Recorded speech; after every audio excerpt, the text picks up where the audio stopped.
You're listening to the Easy Feed podcast, episode number 94.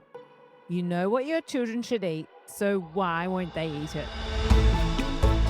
Hi there, I'm Karina Savage, and with over 20 years experience feeding children, including my own, I've learnt all the secrets that busy mums need to get their children eating better and actually enjoying healthy foods. So a huge welcome to the Easy Feed podcast.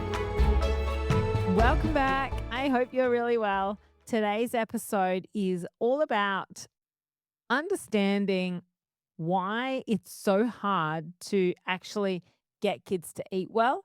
I've had a couple of parents lately who have talked to me about the fact that they know about healthy eating, they understand what healthy eating is, but they just can't get their child to eat healthy foods. So it's one thing to know about nutrition and to know what healthy foods are.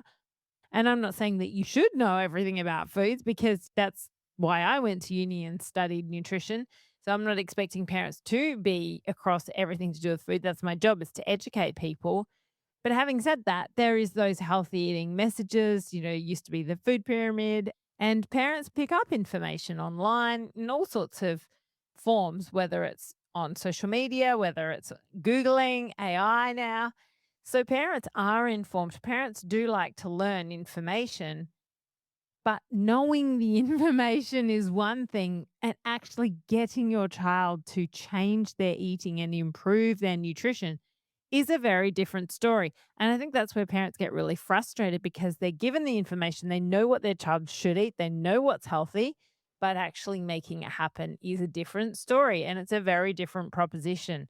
So I just wanted to talk about this because I think this can create a lot of stress and frustration for parents, especially when they are quite educated in the food and nutrition space. I see this time and time again. Parents come to me. They may even be running their own courses on adult nutrition and health, but when they're trying to feed their own children, it's a completely different story and they get really stuck and they just don't know where to go. They don't know how to get their child to move towards a more varied, healthy diet. And so that's my role as a dietitian, as a kids dietitian who specializes in this space. It's to teach them the how, teach them how to actually set up a feeding plan that is going to expand their child's intake. Because, look, at the end of the day, everyone knows vegetables are healthy. Most people know that you don't want kids just to eat beige white foods all the time. We know that sugar isn't ideal in huge quantities. And we know that it's useful if you eat from all of the five food groups to cover most of your nutrients. So, look, they're basic nutrition principles that I would say the majority of the population know. So, we don't necessarily have a knowledge problem in that respect, but I think it's actually translating that knowledge into behavior and behavior change. That's the challenge and that's the issue because children don't eat nutrients. They change their eating habits based on behavioral changes that the family make, changes to the child's feeding ecosystem, as I talk about in my program and my membership. And it's one thing for parents to know that they should serve up broccoli with me and some carbs, but actually getting those little people to eat it, that's a completely different story because eating requires appetite first. You got to be hungry to eat, curiosity, sensory, I would say tolerance or acceptance. They need to be emotionally regulated. So kids that have lost the plot are not going to be in an emotionally regulated state to bring in new foods into their repertoire. Kids thrive on routine. Kids need exposure. They need that repeated exposure for building familiarity and trust. They need confidence and motor skills to be able to eat successfully on their own and have autonomy around their feeding. And family dynamics play a huge role as well. So there's so many factors that need to be working well. And this is really why I've created my whole feeding ecosystem because it looks at all of those factors that contribute to a child's willingness to eat. But it's something that we often don't think about. We just want them to eat the damn broccoli. We don't think about all of these other underlying little factors or big factors that will influence whether your child will eat those healthy foods and therefore get the nutrition. I don't think today's environment makes healthy eating any easier because there's so many snacks around, the constant snacking that kids have these days. They graze, they go to the cupboard and get another processed packet of food. Some families have snack boxes. Look, it's a good thing in some respects because you just put all the healthier snack foods in that box and that's all they can choose from. Having said that, if they've got unlimited access to the snack box, they could be snacking all afternoon, and that can play a role in appetite for dinner. We are busier than ever, and that plays into challenges around healthy meal preparation and I guess our bandwidth at dinner time and our tolerance for pushback and fussy eating and basically saying that's disgusting in food refusal. And when we're really tired and we've had a big week or a big day, our tolerance for that is probably very low and our response will be quite different, which won't necessarily be conducive to happy meal times. So we're time poor. We have screens. We have kids who just want screens. They demand screens and all hell breaks loose if we, heaven forbid, want to turn their screen off. So that poses its own challenge.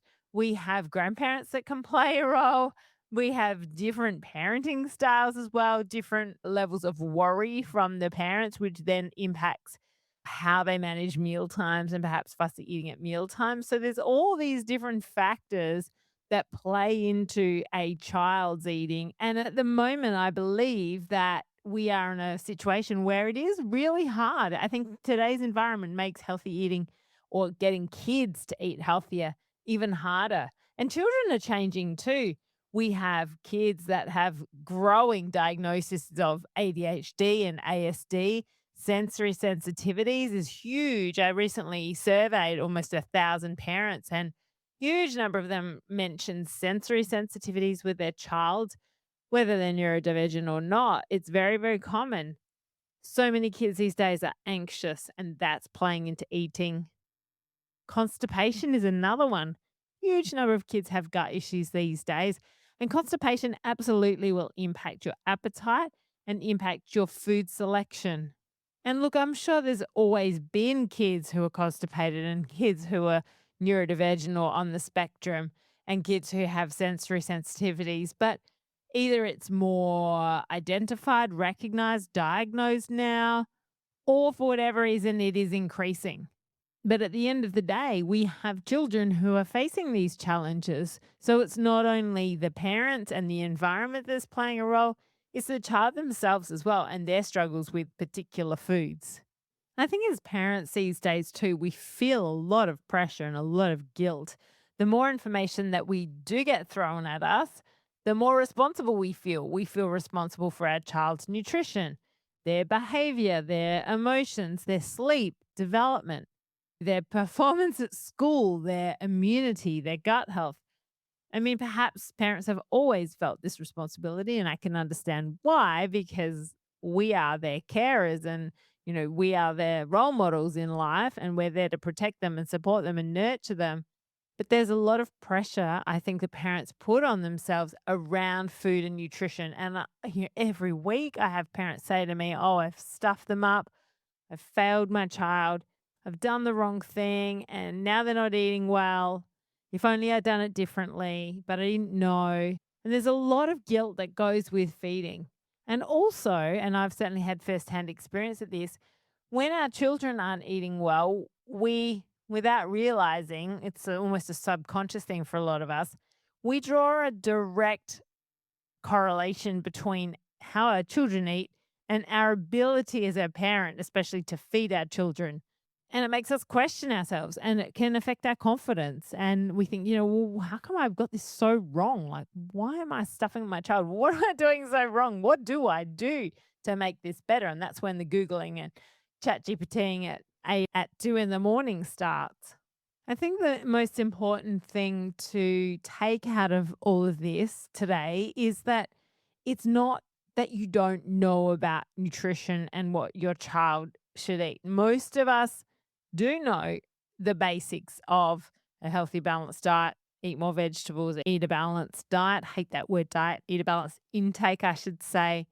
But what parents really struggle with understanding is knowing how to help children become kids who actually want to eat those foods. And that's the difference. It's not knowing about what they should eat, it's knowing how to help them become kids who actually want to eat those healthy foods. And that's a real art. And that's where you want to get to. That's where you want to land. And all of the work and the behind the scenes, the role modeling, the way you talk about food, the way you present food, all of those behind the scenes attempts are really at the end of the day planting seeds so that one day your child really gets it and they become children who actually want to eat those healthy foods. Because once you've done that, you've empowered them, you've taught them, and you've set them up for life. And that's really the ultimate goal. It's not just to shove nutrition information down their throat about how healthy broccoli is for them or how it's going to help them run faster. And sure, that might work in like a 4-year-old boy. I'm sure we've tried that with my son too. I actually have vivid memories of him sprinting down the corridor because he had to buy broccoli because now he's faster.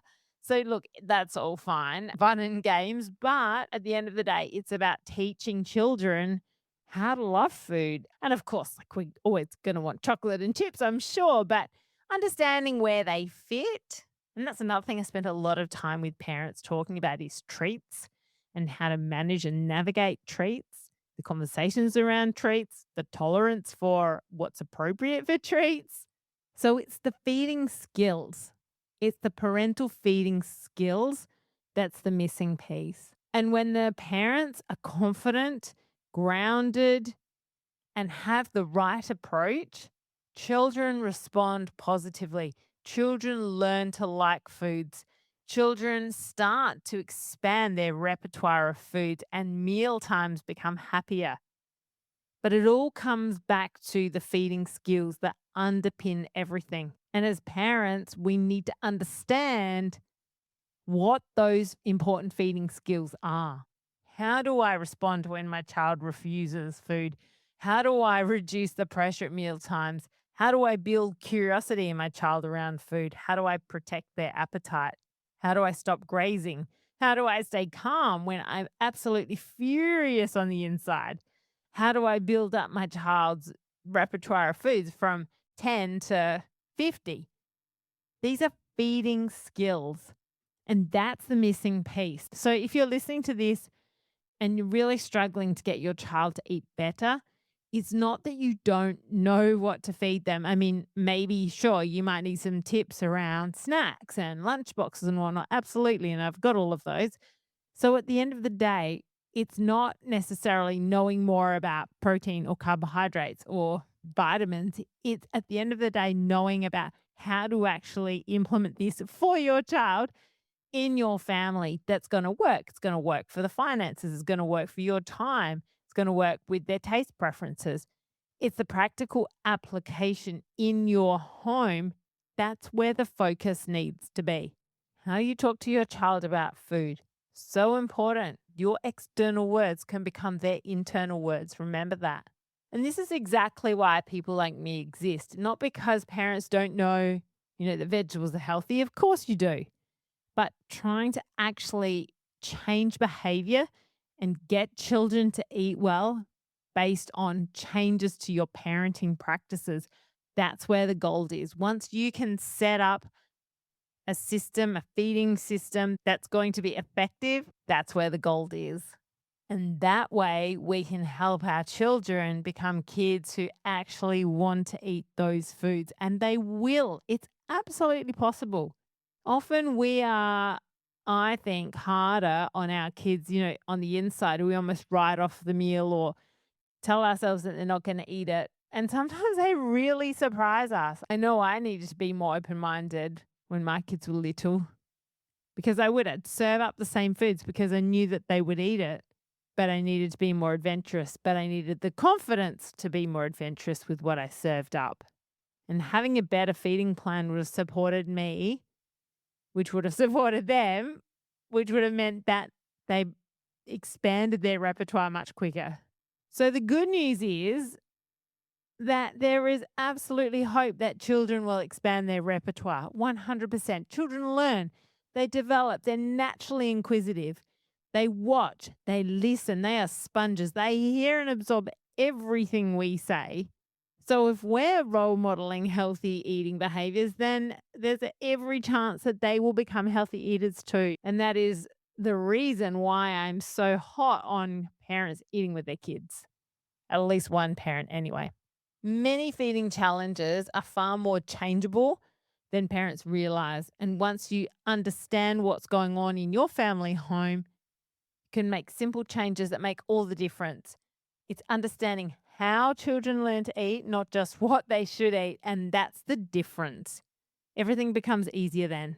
So, just to recap, I'll finish with this one sentence that really summarizes what I've been saying today. Parents don't fail because they don't know enough about nutrition. They struggle because nobody ever teaches the science and the psychology of feeding. Once you understand how children learn to eat, healthy eating becomes far less stressful and much more achievable. It's the how, it's the feeding system. It's not complex, but it's crucial. And that's how I help families. So if you want to know more about how I could help your family, head to my website, nourishwithkarina.com. Reach out to me and check out some of my other podcast episodes. This podcast episode is number 94 now. I've got 93 other super informative podcast episodes on all different topics feeding kids, always evidence-based, always full of information that will make feeding kids easier. So thanks so much for being here with me today, and I can't wait to chat with you again soon. Bye for now.